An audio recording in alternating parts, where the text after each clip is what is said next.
What is up, everyone, and welcome to Drop In, where we have open, authentic conversations about all things mental health, including, is my relationship toxic? Damn. What up, Dr. Jackie? How the hell are you? I'm great. Fantastic. Excited to get in this conversation. A lot of people come to therapy wondering about their relationship. Yes. Can I improve it? Is it bad for me? All the nuance in between.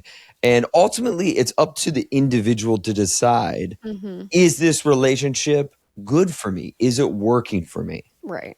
However, as two psychologists, we see patterns in relationships that we can sort of predict. Is this healthy? Right. Are these signs that there's more disconnection? This is leading to toxicity within the dynamic. So we have our lists We do. of things we see, we look for. We're like, oh gosh, red flags in the air. I think it's important too, even just to talk about like what it means to be in a toxic relationship or how people define that. Because I feel like that's such a buzzword. Right. And the way that I think about it is this relationship unhealthy?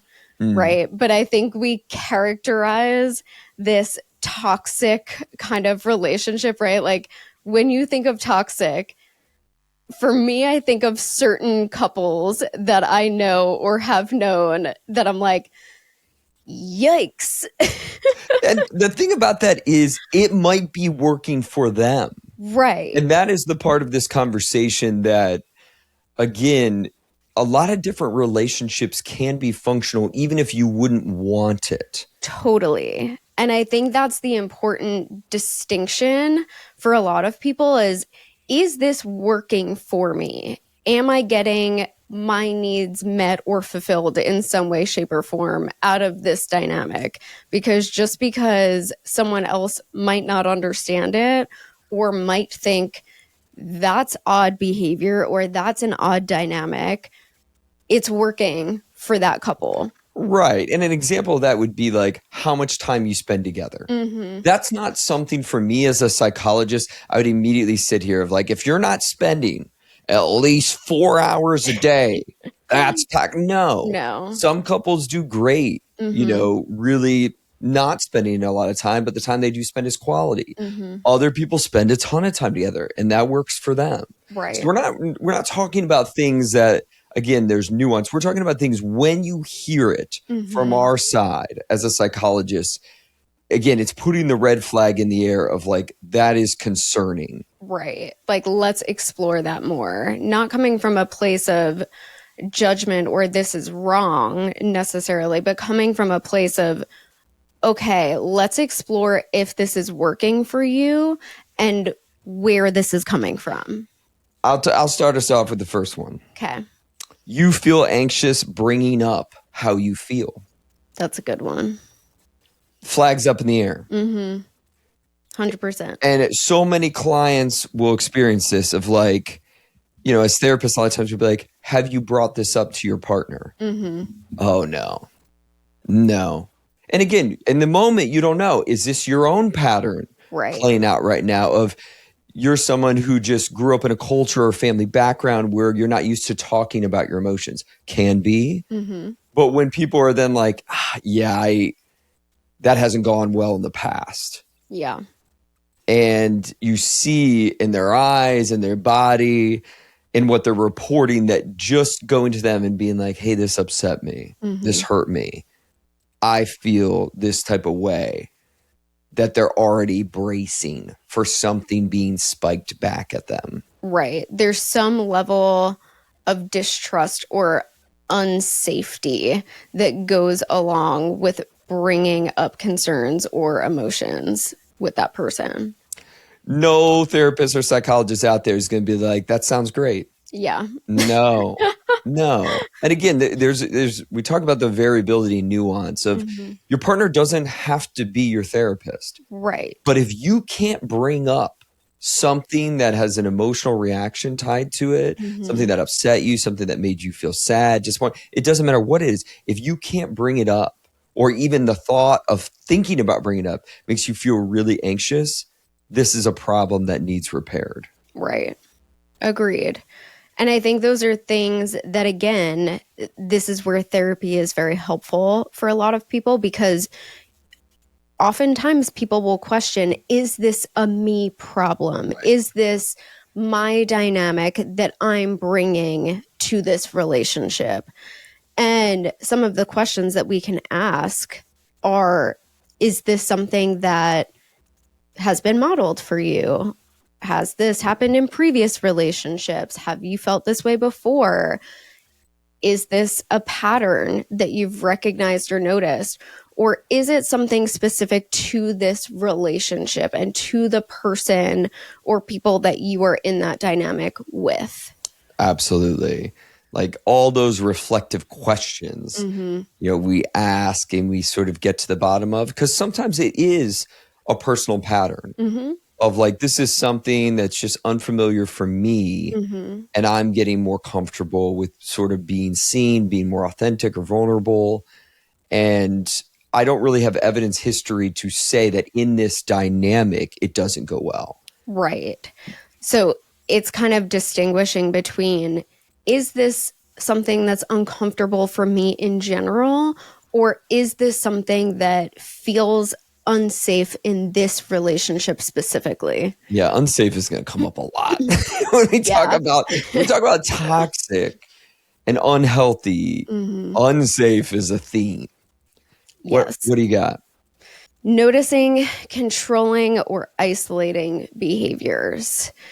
So if I'm hearing that a partner is getting frustrated with you over you spending time with friends or loved ones, or going out without them, or anything to that nature, or they dictate how you're able to live your life, whether that's financially, whether that is how you dress, whether that is who you can and can't talk to, that feeling of having to ask permission before doing something, to me, sends up flags. Yeah, there's questions to be asked there of how is that working for you? Yeah, again, there's always so much cultural context and variables, and that can sort of play into these things. But yes, the control is a big thing.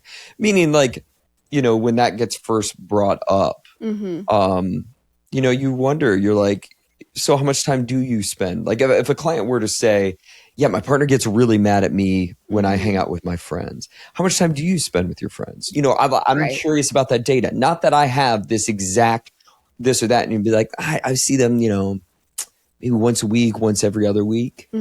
Okay. Yeah. And what is that reaction you get from your partner when you're like, hey, I'd really like to meet my friends up for trivia or meet online to play this video game? And that's where you start getting these reactions of like, why can't I come? Why can't I be there?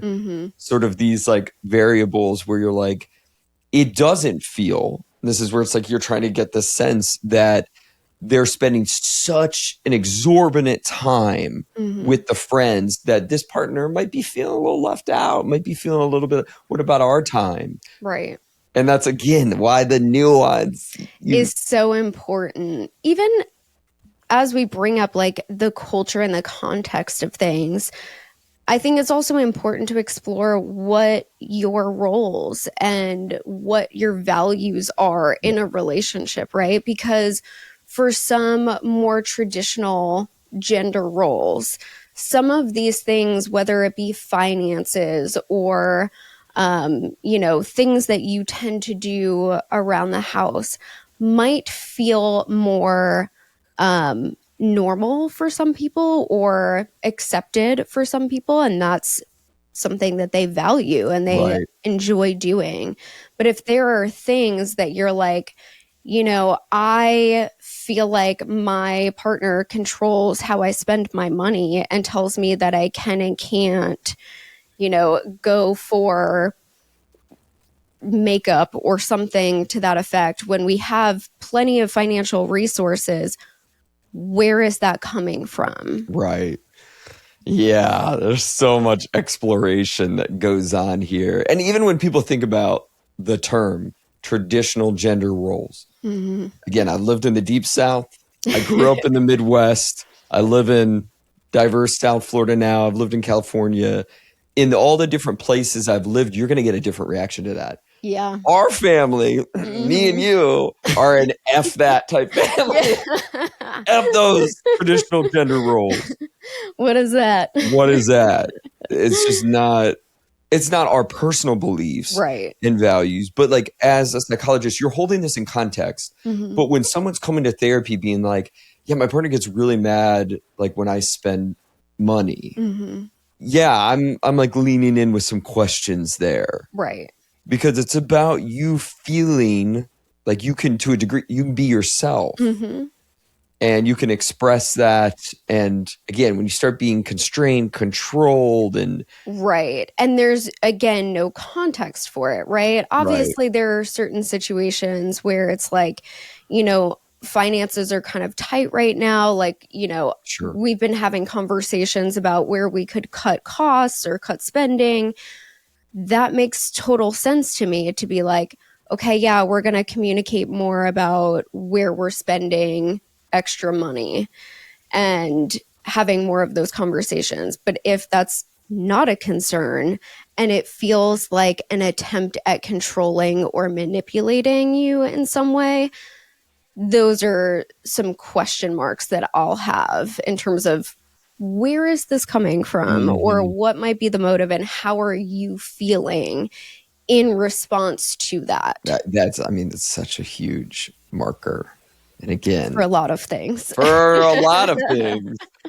A lot of things. Because we can have, that's the interesting thing about our role. We can have our personal opinions about it, but within the context of how they feel, you know, that's where you can walk a tightrope of like, it's not about what I would want for my relationship. It's like, is this working for you? Or you're coming here feeling constrained by that. And let's look at that. Let's hold that. Right. Yeah, that's very different. Next thing I had was, when you bring things up, you end up feeling confused or worse than you did before.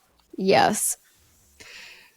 This is, to me, like a really big one of, and I have a lot of different details that sort of like fit. I don't want to like go down my list and just ramble them all off, but trusting how you feel when you bring something up, doesn't matter how big or small it is.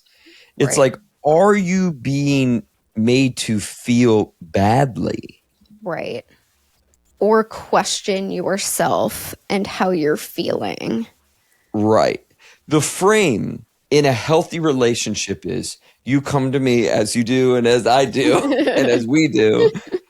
And you're like, hey, something has been bothering me and I'm concerned. Like, can we talk about this?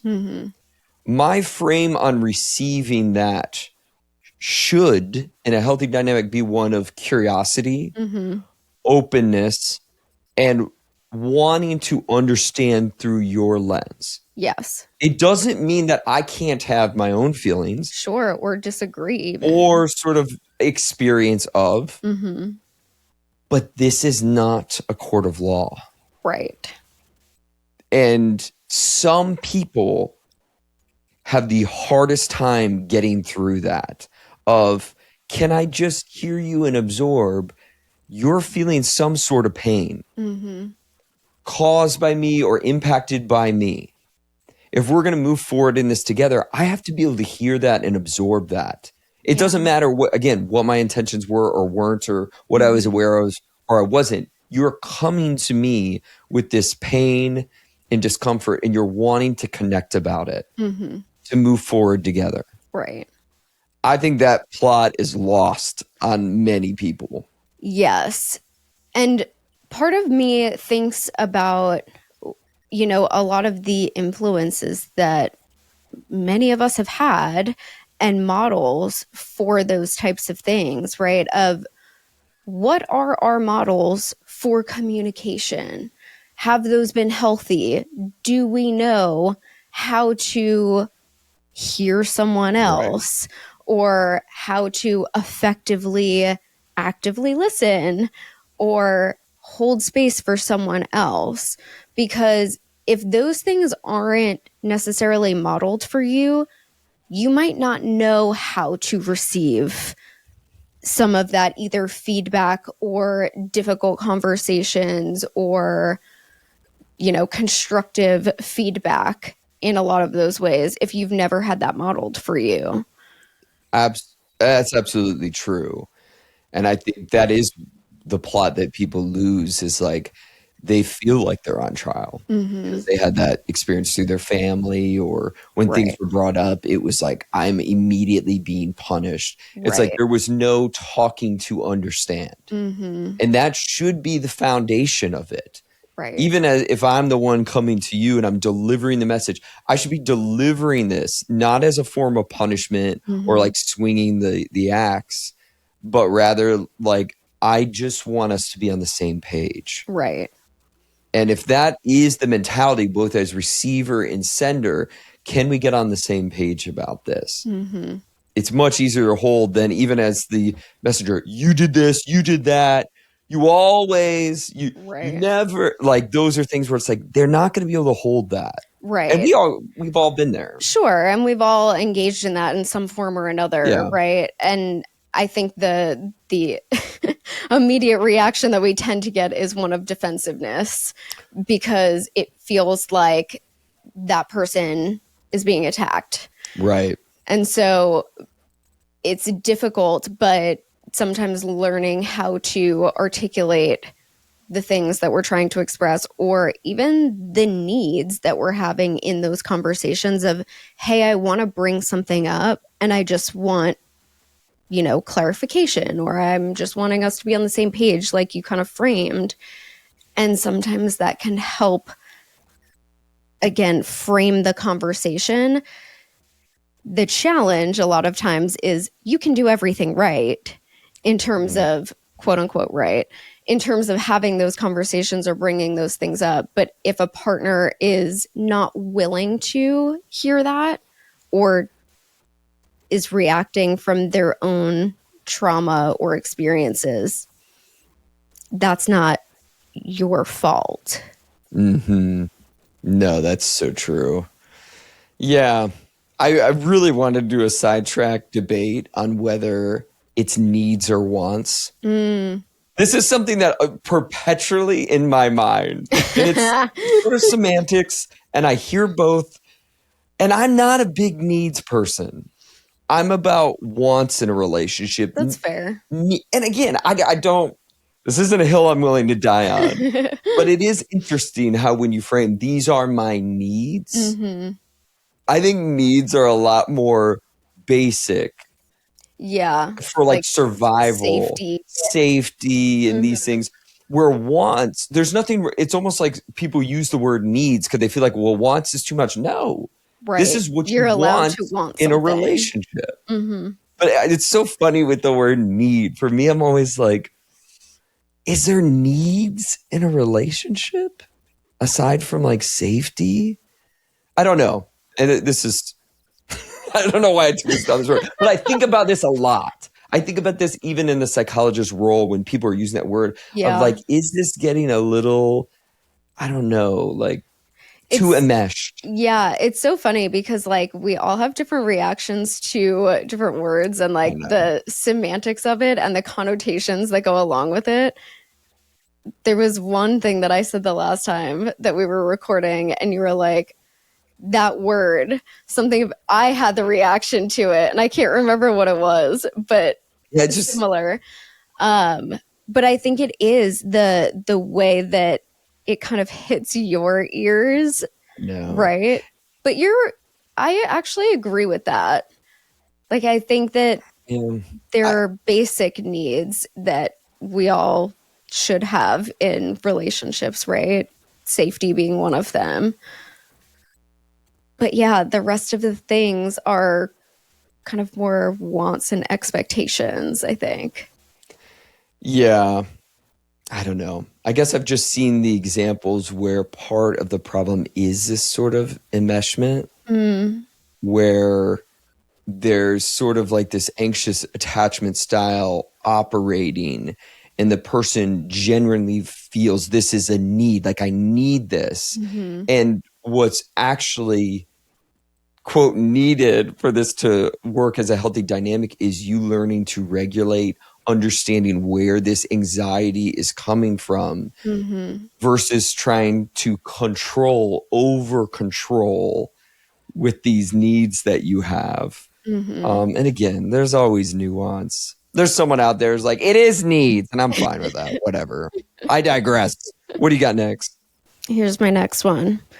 If you're constantly feeling criticized or belittled by a partner, like nothing you ever do is good enough, whether that's, again, how you act, how you dress, how you look, belittling things that are important to you, whether it's career or people that are important to you or values that are important to you.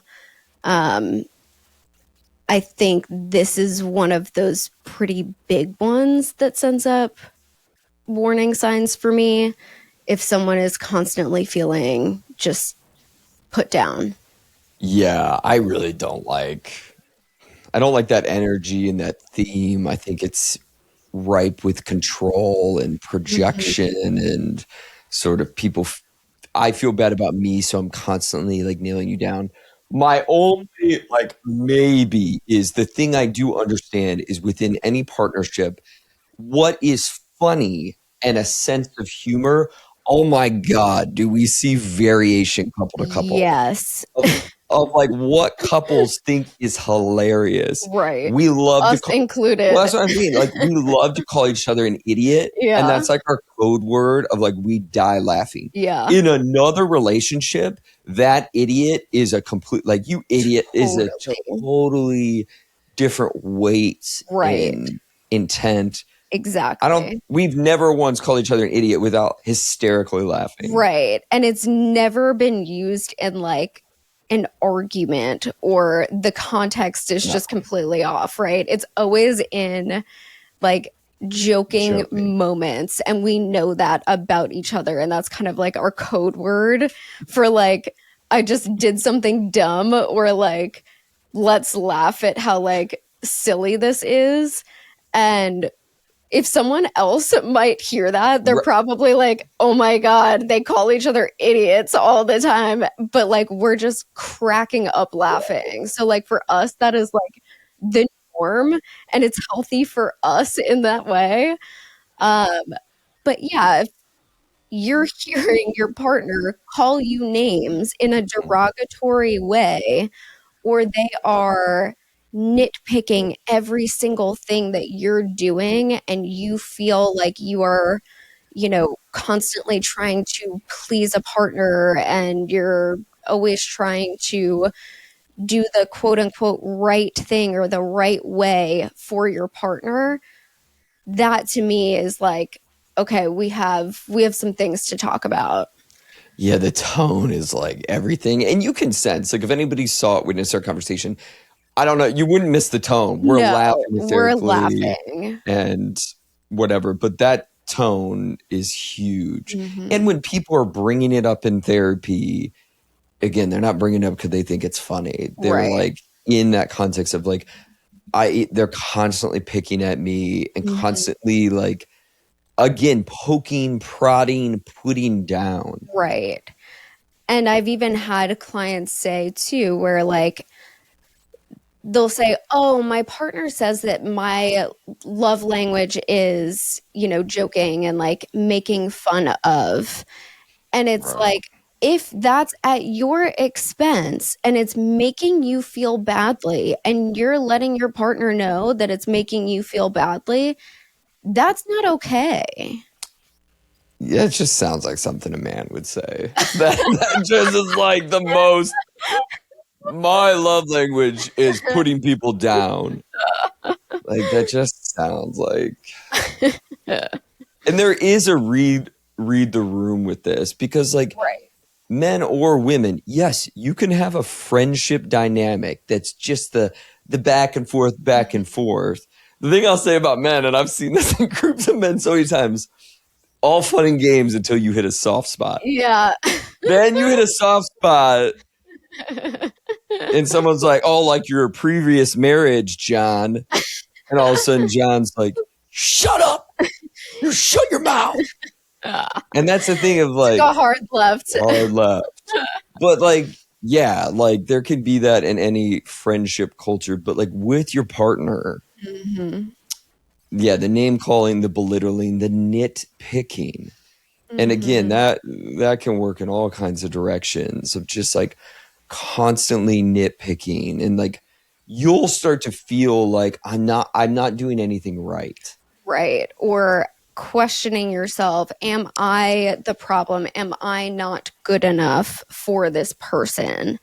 And if you're questioning your worth and your value because of a relationship, that is something that for me raises some concerns. Yeah, huge concerns.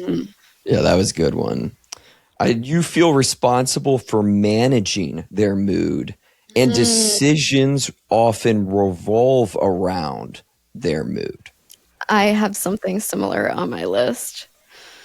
God, we see this all the time. Yeah. All the time. Of like, even when they're like, I know I need to have this conversation to them, but I don't know, it can't be after work because they often are this way after work. And on the weekends, like they don't like when I interrupt. Like you just see all this like built in of like in your brain, you're doing so much like mental gymnastics to take any space. Right. And you have to do all these things to sort of work around their mood or emotions. Yeah, I had this on my list too, especially when you're feeling like you're walking on eggshells Right. in order to potentially either manage their mood state or feeling like you're responsible or you are being blamed for their mood or their actions or reactions. And oftentimes we see this when a partner is struggling with mental health or substance use or, even their own challenges. Sure. And the thing that I see often, this isn't all the time, but often enough, is the partner is unwilling to get their own help. Oh, yeah. It's so common. And so it's difficult because that obviously is going to impact your relationship. It's going to impact that dynamic. And oftentimes it feels like, okay, well, how do I help them? How do I fix this? How do I do something different so that way they can have a different outcome or they won't be in a bad mood anymore if I do X, Y, and Z. It's such a both and, isn't it? You bring up such a good point about the mental health thing because we'll have clients all the time be aware of like, again, even if it's not mental health, they're so stressed at work. Oh, they're so burned out and stressed. I feel bad for them. Or we have people be like, they struggle with depression. They, so I don't want to say anything or do anything that might, stress them out or make them feel bad. It's a high cost. And the thing we're often left processing is like, things can be a both and. You're in this relationship. You have good empathy, sympathy for their situation. You understand what they're going through. But what is the cost of you perpetually not being able to take up any space? Right. Is that leading us towards connection, coming together and building sort of a healthy relationship, even with, them not feeling the best? Because that is inevitable. Right.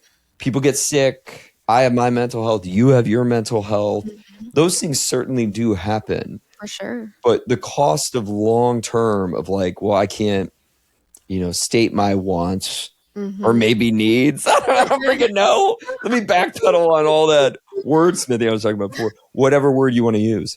But the cost of that long term is long-term disconnection. Right. And you see people keep growing further and further apart. And it's hard work coming to the middle and holding all that context of, I know work is really stressful. I know you're burned out. I know you have a lot on your plate. And this is what I've been feeling lately. Right. And it's hard too, because trying to navigate even how to bring up some of those conversations is obviously difficult, right?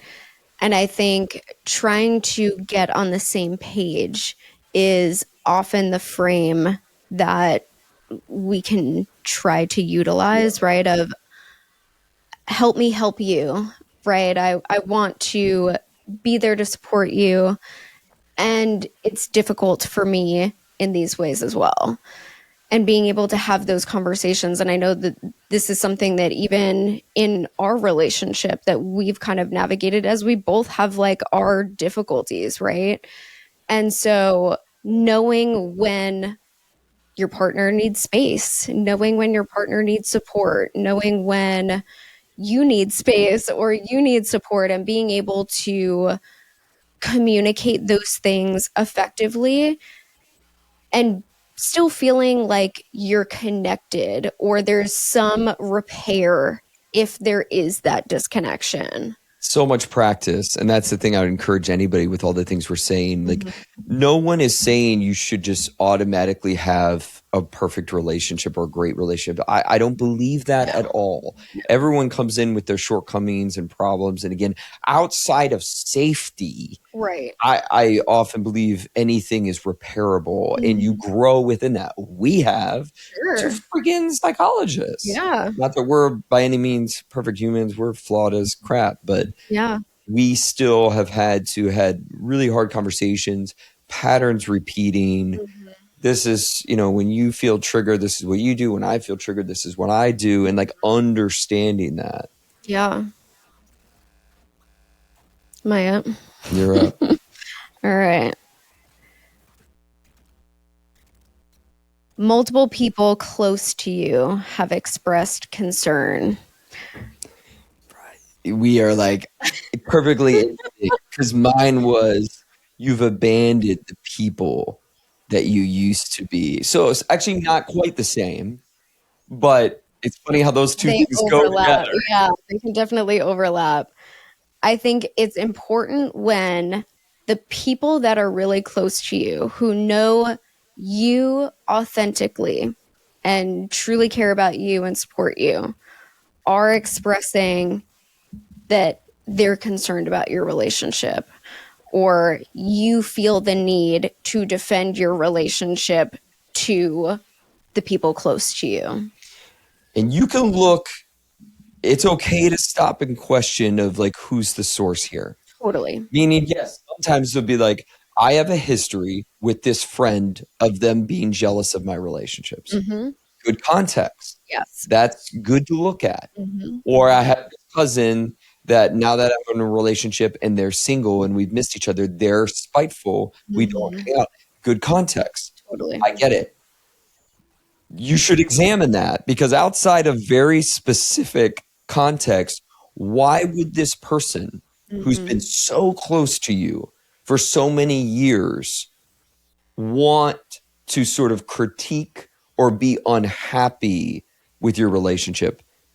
It's like, in the majority of situations, they're only wanting you to be happy and concerned. Right. And they're concerned that they're seeing things that they're like, wow, this isn't the Jackie I know. Right.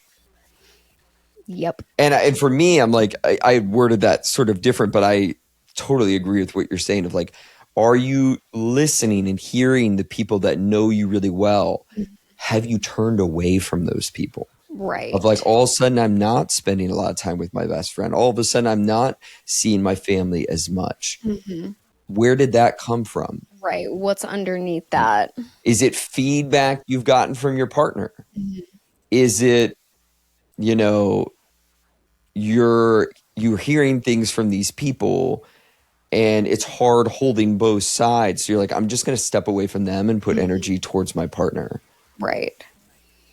And especially if it's coming from multiple sources, Yeah. right? Yeah. So sometimes there are family dynamics, right, that will again give context to it, they feel threatened or they feel like you are being taken away from them. And so there's this underlying dynamic or pattern that has emerged anytime you're in a relationship, right? And same thing with friends or people that are close to you. But often when you're hearing from multiple people that either you're not yourself or there are dynamics within the relationship that they're concerned about for you and they can name what those things are, I think it can be helpful to be able to just have an outside perspective and maybe question some of those things that they're naming and be able to hold some space for what it is that they might be seeing that from your lens you might not necessarily see. Yeah. Is it specific feedback? Right. Because that's always what I ask. It's like, what's grandma saying? I Right. want to know exactly what grandma's saying because I don't like them. To me, I'm like, I don't know what that means. Right. What does grandma specifically not like? Mm-hmm. I don't like the way he talks to you. I don't like the way she doesn't show up to you, for your big events and where it doesn't seem like they make time for you. Like that, I want specificity Yes. because the specificity is where it's like, okay, your mom's saying this. Mm-hmm. What do you think about that? And you're like, yeah, I see why she would say that. Okay. Right. But like again, when it's like very general of like I don't like them and we're not getting specifics, that's where I'm like, I don't know if this is your cousin who just misses you. Right. They And miss hanging out that's with the you. hard thing to distinguish a lot of times when people give you that general, I don't like them for you. I just don't like them for Not you. helpful. Not helpful. Not helpful. What does that mean? Right. Give me some deets. But I'm with you. It's like when you're getting the specific feedback from Right. multiple sources of like, that is for a reason. Mm-hmm. They're observing and seeing something. Yeah, let's examine that. Yeah. This is sort of related, but not. You've given up things you used to enjoy, Yes. I've had that on my list. activities, things. Mhm. And the theme here should be this relationship is either controlling or taking up so much space. I can't do the things that are meaningful to me. Mhm. And the reflection I often have is like, do you remember the last time you felt good or pretty good? And what were some of those things incorporated? And again, is it always to do with the relationship? No. Work gets busy, Sure. life gets busy. It doesn't have to be the relationship of why you left these things. But if you're like, oh yeah, like my partner was just getting so mad when I, meet up with the girls for happy hour. Mhm. And you're like, So then I started skipping. I missed a few here and there, and I haven't been in months. Those Right. are the types of things you're like, okay, so it started with feedback from your partner, or you're like, my partner hates it when I go play golf. Golf is golf is like the most loaded topic. Golf takes 8.5 days to So complete. funny. It's the longest sport in the world. I could go on and on. I'll incorporate golf in my stand up, but like again, like, are you pulling back from the things you enjoy that Mhm. are meaningful for you based on feedback you've gotten from your partner? Right. Or even sometimes there is a dynamic that maybe you might bring to the table of feeling very enmeshed with a partner or very dependent on a partner and wanting to only spend time with them or wanting to Mhm. even if it's subconsciously, sometimes this happens where you will kind of abandon your own values or pieces of your identity in order to conform to that person. And some of that could be people pleasing tendencies, some of that could be, you know, trauma related Sure. or, other things that are coming up underneath that. But if there are pieces of you that you feel like you're abandoning, that's something that yeah, we want to look into and see, can we either build some of those things back in so that way you feel like you still have your own identity within the relationship? Or does this feel like I'm not able to have my own identity within this relationship? Right. And that is just like very concerning when it's Yeah. the latter part of what you named. Yeah. All right. Let's see. You feel unsure of the future of the relationship. And this can take a lot of forms, right? We all know the relationship dynamic of on and off again, constantly break up and then get back together, make up, break up, this constant limbo. Honeymoon phase. Honeymoon phase. We all have heard about the lack of commitment from certain dynamics, mixed signals. Realistically, that feeling like you are unsure of what that future is or what intentions are, or even if you're in a committed relationship and you look into the future and you're like, I don't know about this. How's this going to work? Right. Yeah. And again, you don't have to have everything figured out in life. But a lot of times when people are saying that, they're seeing the dynamic or the big differences. Yes. The I Play want out. kids, you don't want kids. The you want to move back to Jersey, I want to stay here. Right. You're seeing it in front of you.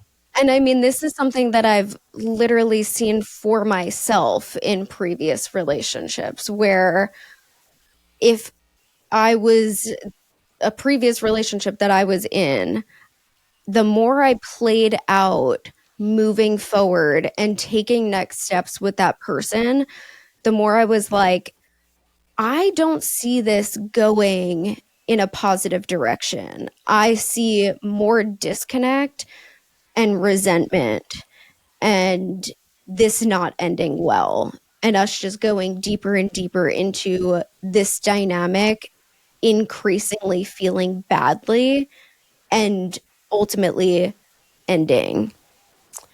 Yeah. And I think this takes a lot of maturity and reflection to be able to hold. Like you can always just be like, oh, we'll figure out in the future. But I think some people, you hit that point where you're like, there is no road ahead where we're going to be on the same page with this. Right. And going to both, again, I don't always like using the word happy because happy comes and goes. But we're pouring the same foundation and we agree with this foundation. Right. We both want to live indefinitely in South Florida and we don't want to move back to New Jersey. Right. But when one person's like, no, I don't, I want to move back. Mhm. These are the sort of the roadblocks where you hit where you're like, then how will this ever work? Because I Right. don't. Mhm. You do. And it's both important to us. We can have as much fun as you want right now. We can have great times, great connection. But if that is foundational truth for the both of us, there's not a path forward. We Right. can't be in both places. Right. And it's either if we do one of those two options, someone is going to be feeling either resentful or like they had to abandon the thing that they wanted. It's related to what you said, but bringing up the point of like the breakup, makeup, honeymoon phase, and what I like to call reality. And then back to breakup, makeup, honeymoon phase, reality. That cycle, some of you are like flinching right now.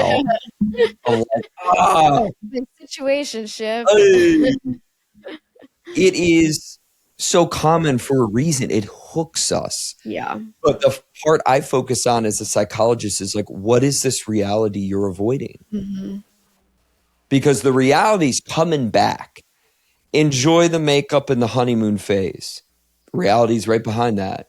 Yeah. Unless something drastically changed. Right. And that's where it's like you get all of, I've been there and you get the clients and they're just like, no, nothing's changed. Yeah. You know damn well, like those core things that keep coming back to the breakup, they haven't shifted or changed. Mm-hmm. You took some space, you ignored it, spark is back, haven't seen you in some weeks or months. But that cycle, again, people have to go around it so many times to realize reality is still waiting there. And if I want a long-term relationship with this person, Mm-hmm. this is the only pattern that's going to keep lasting.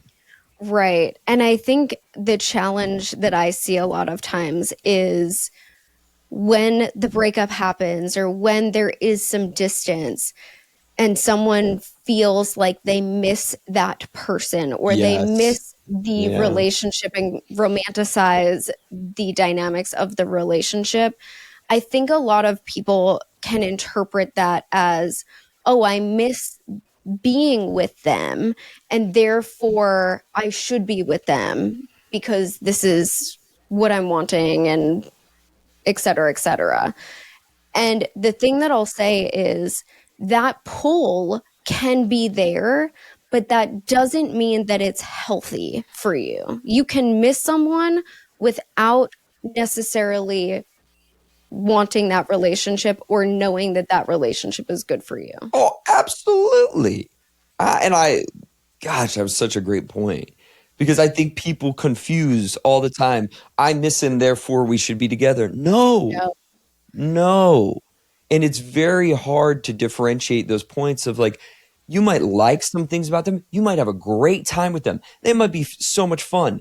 Does that mean you should do life together? Right. And if you played that out, you've been around that merry-go-round, and the answer is no, it's okay to miss them and it's okay to miss the fun. Right. But don't confuse that, as you beautifully said, that you should be in a relationship with that person. Right. And oftentimes, again, when those feelings of, I love this person, I care about this person, or I miss this person come up, I think a lot of times it's very easy to conflate that with, well, then I should be in a This relationship should with be them. together. No, yeah, and you do see that a lot, especially when you go on a few bad dates. Like, oh, then that means I should be with that other person. Or you're just sort of feeling lonely or alone. And it was always like that good date to meet someone that instantly it all clicks. They're like, oh yeah, Yeah. I see. It felt like, hey, I don't necessarily love this term, but it felt like the devil I knew. It was familiar, so it was Yeah. comfortable. So I kept going back. And part of me always knew it was never going to work. Right. We got a few more to go. You maximize time at work or time away from the relationship. Again, gender norms, whatever, but I do see a lot of men doing this. There's a problem in the relationship. Instead of leaning in, addressing it, being vulnerable, I'm just taking on all these work jobs and disguising it as like, oh, things are expensive. We just need more money. Those things are true. But it's like there's all these excuses, and behind it is you don't feel connected with your partner. Right. So you're taking this opportunity and that opportunity and all this. And it's like, well, I go home, I don't really feel connected, and I'm not really going to deal with that. So I'm just going to constantly take all these other opportunities and invest in these other things besides my relationship. Right. Yeah, this is definitely a pattern that comes up. And like you said, there can be more gendered norms with some of that aspect. But I think, again, it's pointing to where you're feeling reinforced and where you are willing to put the energy into potentially repairing that, right? Because if you're feeling reinforced at work, you're feeling like, this is something that I'm able to see a path forward and I feel purposeful in this, or I feel like I'm getting, the praise that I'm needing or the, reinforcements that I'm needing at work or with friendships or, in other ways, whether that be hobbies or things that you're doing, but you're spending an excessive amount of time doing those things, is there some avoidance there of putting energy into addressing the challenges in that relationship? Right. And again, because of socialization, that's like a key component of like, do people recognize one, what they're feeling, what they're experiencing, and then have the communication tools to lean in and have hard conversations? Not a lot of men. This is where a lot of the work is Yeah. of like, are you actually recognizing what it is you're feeling and experiencing? Can you show up and lean in and have a conversation about that? And again, always a two-way street. Right. Like we have to be able to receive and hold and not throw it back in someone's face. But we also have to present it in a digestible way. Right. And you see the hangups in both directions. And I think that a lot of us, what we can resist is like, well, what if they do throw it back in my face? To me, I'm like, you're getting the part that needs repaired then. Right. Of like, that needs to be held. Of, I'm coming to you to get on the same page about something that's harmful or hurting me. And when you just get defensive or tell me I shouldn't feel this way or try to convince me not to feel that way, now I'm even more disconnected. Right. And that's sort of like, if that dynamic doesn't change, you'll continue to have what you have now. Right. Disconnection. You're going to put your energy elsewhere. Yeah.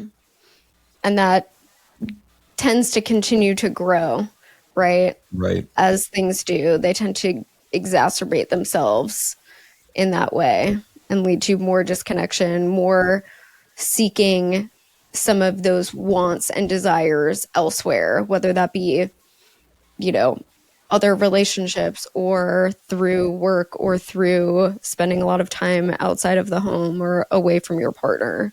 And I'm going to piggyback because it was like the next thing on my list, but it's related to your said. It's like you feel more comfortable talking about things, sharing things with someone else. I'm not, again, a believer of like, your partner has to be your number one in everything. I don't believe that. Sure. If you believe that, you can believe that. That's totally fine. I don't depending believe that. on who that is, right? However, if you're like, I share so much with my coworkers, my best friend, my cousin, and then with my partner, it's like, to me, that's a flag. Right. What makes you feel so comfortable with your cousin? How does your cousin hold space for you? How does your cousin, communicate with you, celebrate you, whatever it might be? Now, paint the picture for your partner. Right. To me, that's where it's like, does your partner have to be your cousin? Not necessarily. But if you're seeking this form of connection in all these other places, there's a reason for that. Right. Yeah. And I think looking at some of those patterns of why are you seeking that from other people and it feels so discrepant from your relationship. And again, like you said, you don't have to tell your partner every detail of every thought that you've ever had by any means. And sometimes we have people that we go to talk about this aspect of our life, right? We have the friends that we talk about our relationships or our career focus or ideas that we have. And sometimes that person isn't your partner that you connect the most with on any of those given topics. And that's okay. We can have different people for different things that we connect on. But if you feel completely different in the ways that you feel safe or comfortable opening up to people versus your romantic relationship, that discrepancy is usually indicative of something. So that's a really good point. And that one actually kind of goes with not being able to be your authentic self with your partner. And I think we've kind of already talked about a lot of that.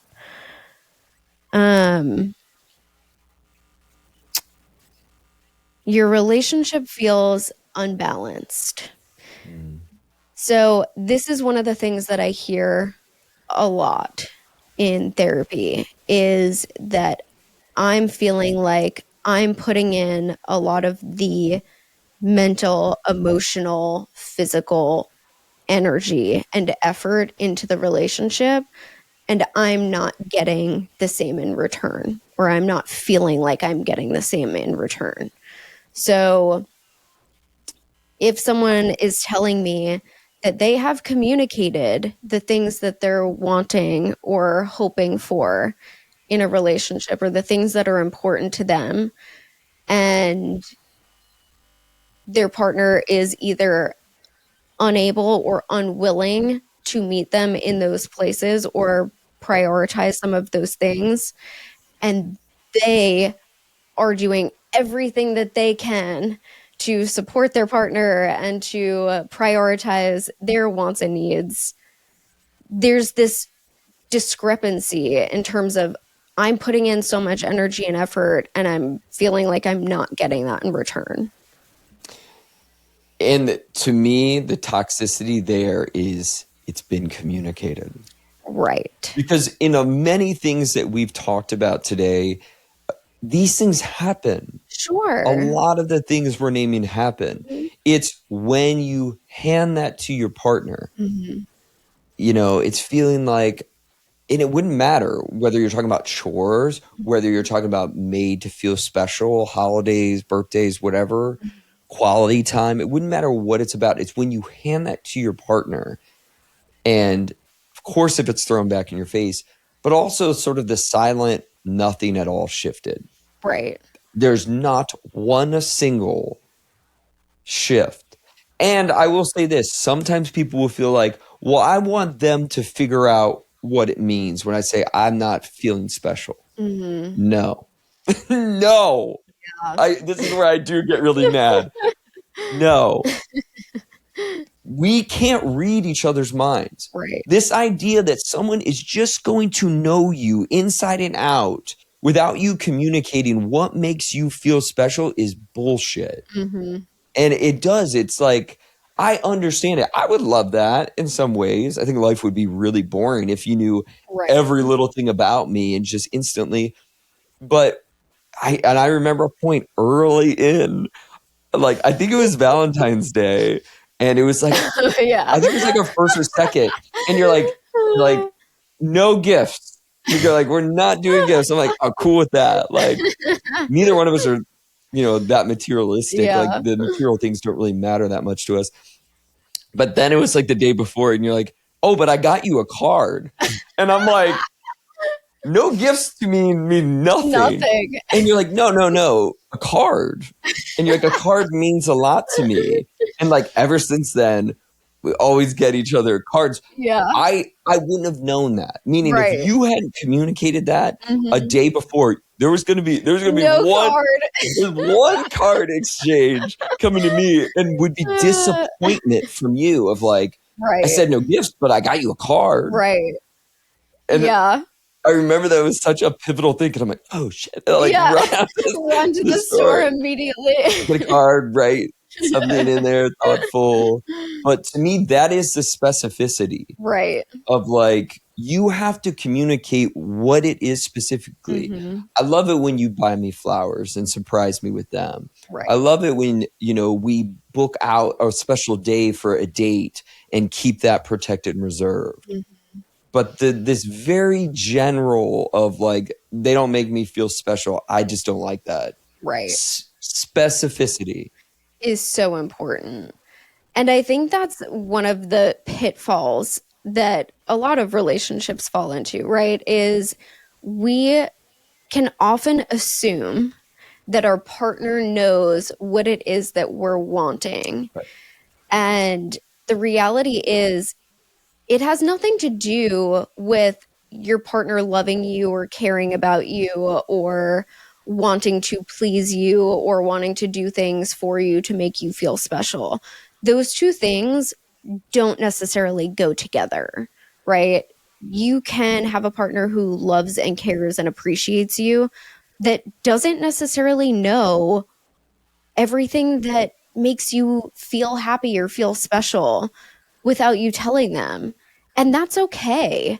Like, that doesn't mean that the relationship is broken or off, or, they don't know anything about me. No, that just means we haven't had these conversations yet. And the challenge that I see a lot of times, and more often in women, not just for women, but is feeling like communicating their wants or desires makes them look selfish or needy, or, insert derogatory female like quote here, right?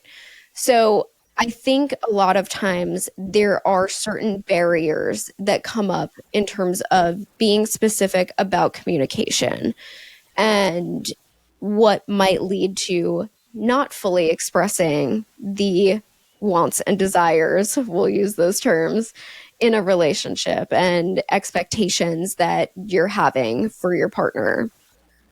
And one of the biggest things that we work on in therapy is one, identifying those wants, desires, expectations that you have for your relationship, and being able to communicate them clearly and specifically, right? Because you can share with your partner, I really like it when you help out around the house. Okay, that's great. Great first step. How can we be more specific about that? How can we say, what exactly it is that we want help with? And when those moments might be that you feel stressed about these things, that it would be helpful to get on the same page about how that can happen in a way that works for both of you, right? Not dictating and saying, I need you to wash the dishes at 7 o'clock every single night or I'm going to be pissed. But having a conversation and saying, I would really appreciate your help with dishes at the end of the day. And, we can talk about what times work best for you, what times might be helpful for me, or what days. And so just being able to be specific about that. Totally. I love it. The specificity is so important. And to your point, if it's being thrown back in your face, it's always a problem. It's Right. always a red flag. Totally. If people are making you feel like too much or you're too neat, no. Specificity is 2 thumbs up. And the thing I'd say to you from a compassion point is, like, if the feedback you're getting is that you're too much, then it's not a match. Right. And that person isn't going to be able to show up for you and create the dynamic that you're looking for. Yes. And I think in closing too, right? Just because a relationship doesn't work out doesn't mean that one person has to be toxic, or that there has to be a bad person in the relationship or anything to that effect. Sometimes things just don't work out, or they're not a good fit, and that's okay. So well said. And that, in my experience, is the majority. Correct. It's the majority of, like, this dynamic, this relationship just wasn't the match. It didn't work out. Sometimes some people got a lot of growing to do. Yes. Would I call them toxic? I don't know that I love that, but they got a lot of growing to do, and we hope they do it. There's a thing called therapy. Look it up. Now, I really appreciate the conversation because it is nuance, and we do want you to trust yourself. These are just some of the things that we look for as psychologists. When we see it, we're like, we got a lot of questions, and we want to see how this is working for you. Trust yourself. Trust the people in your life who really care and about you and would want the best for you. Oh, we love a rate, a review, a share, anything like that. We always appreciate you hanging out with us. We'll see you next week right here on Drop In. Bye. Peace.